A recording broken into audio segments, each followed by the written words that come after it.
ఎస్ఐపిలు ఎందుకు తగ్గిపోతున్నాయి? ఇన్వెస్టర్లు చేస్తున్న తప్పులేంటి? నమస్తే.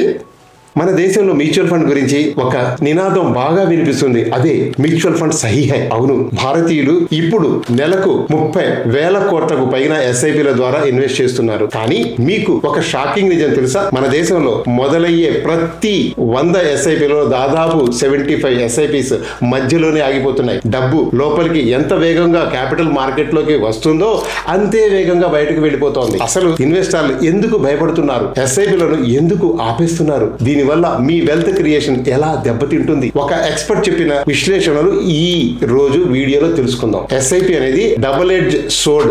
మార్కెట్ తగ్గితే ఎక్కువ యూనిట్స్ వస్తాయి, మార్కెట్ పెరిగితే మీ పోర్ట్ఫోలియో వాల్యూ పెరుగుతుంది. ప్రతి దశలోనూ మీరే విన్నర్ అని తెలుసుకున్నప్పుడు ఇలాంటి పొరపాట్లు తగ్గుతాయి. అసలు సమస్య ఏమిటి? ప్రస్తుతం మ్యూచువల్ ఫండ్ రంగంలో ఉన్న అతిపెద్ద సమస్య రిటెన్షన్. అంటే ఇన్వెస్టర్లు ఎక్కువ కాలం కొనసాగించలేకపోవడం. ఎస్ఐపి స్టాపేజ్ రేట్ గణాంకాల ప్రకారం కొత్తగా మొదలయ్యే ఎస్ఐపిలలో 75% వరకు కొంతకాలానికే ఆగిపోతున్నాయి. ప్రవేశం వర్సెస్ నిష్క్రమణ, కమెన్స్మెంట్ అండ్ ఎగ్జిట్. ఫండ్స్ లోకి కొత్త పెట్టుబడులు వస్తున్నాయి, కానీ పాత పెట్టుబడులు కూడా అంతే వేగంగా వెనక్కి వెళుతున్నాయి. దీని అర్థం ఏమిటంటే జనం ఎస్ఐపిలను ఒక దీర్ఘకాలిక పెట్టుబడిలా కాకుండా ఏదో సేవింగ్స్ అకౌంట్ లా వాడుతున్నారు. ఎస్ఐపిలు ఎందుకు ఆగిపోతున్నాయో గమనిద్దాం. ఎక్స్పర్ట్స్ విశ్లేషణ ప్రకారం దీనికి 3 ప్రధాన కారణాలు. Market volatility. మార్కెట్ కొంచెం పడగానే చాలా మంది ఇన్వెస్టర్లు భయపడి ఎస్ఐపిలను ఆపేస్తున్నారు. కానీ నిజానికి మార్కెట్ పడినప్పుడే తక్కువ ధరలో ఎక్కువ యూనిట్స్ వస్తాయి. క్రమశిక్షణ లేకపోవడం. చాలా మందికి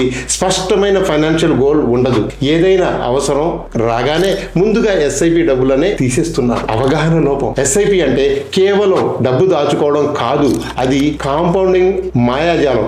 3 నుండి 4 ఏళ్లకే లాభాలు ఆశిస్తారు, కానీ అసలైన లాభం 10 ఏళ్ల తర్వాతే కనిపిస్తుంది. ఎగ్జాంపుల్, మీరు ఒక 5,000 రూపీస్ ఎస్ఐపి స్టార్ట్ చేసి 6 ఏళ్లు కొనసాగిస్తే అది @12% 5,18,000 అవుతుంది. ఆ తరువాత అసలు మ్యాజిక్ స్టార్ట్ అవుతుంది. మీరు సంవత్సరానికి కట్టేది 60,000 రూపాయలు, కానీ దాని మీద వచ్చే రిటర్న్ కూడా 62,000 రూపాయలు ఉంటుంది. అంటే మీరు ఇన్వెస్ట్ చేసిన దానికంటే ఎక్కువ. అదే 10 ఏళ్ల తర్వాత మీకు వచ్చే గెయిన్ 1,34,000 రూపాయలు పర్ ఇయర్ ఉంటుంది. దీనివల్ల జరిగే నష్టం ఏమంటే ఎస్ఐపిలు మధ్యలోనే ఆపేయడం. అంటే మీరు మీ ఐశ్వర్యాన్ని మీరే అడ్డుకోవడం, కాంపౌండింగ్ మిస్ అవ్వడం. మీరు 10 ఏళ్ల ఎస్ఐపి చేసి ఆపేస్తే ఆ తర్వాత వచ్చే వృద్ధి భారీగా కోల్పోతారు. ఖర్చులు పెరగడం.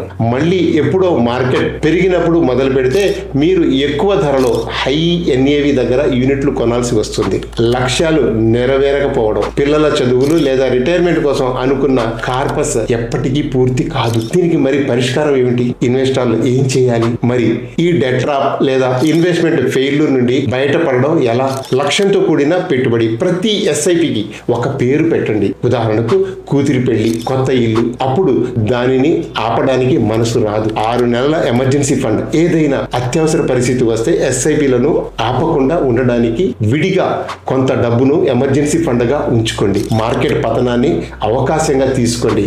మార్కెట్ పడినప్పుడు ఎస్ఐపి ఆపడం కాదు, వీలైనంత అదనంగా టాపప్ ఇన్వెస్ట్ చేయడం. ఇది ఒక డిస్కౌంట్ సేల్ లాంటి అవకాశం. గుర్తించండి మిత్రులారా. మ్యూచువల్ ఫండ్ ద్వారా సంపన్నవంతులు అవ్వాలంటే కావాల్సింది తెలివితేటలు కాదు, ఓపిక, పేషెన్స్. 75% మంది చేసే తప్పు మీరు చేయకండి. మీ ఎస్ఐపిలను కనీసం 10 నుండి 15 ఏళ్ల పాటు కొనసాగించండి. అప్పుడే మీ నిజమైన సంపదను చూడగలరు. ఈ వీడియో మీకు ఉపయోగపడిందని భావిస్తున్నాను.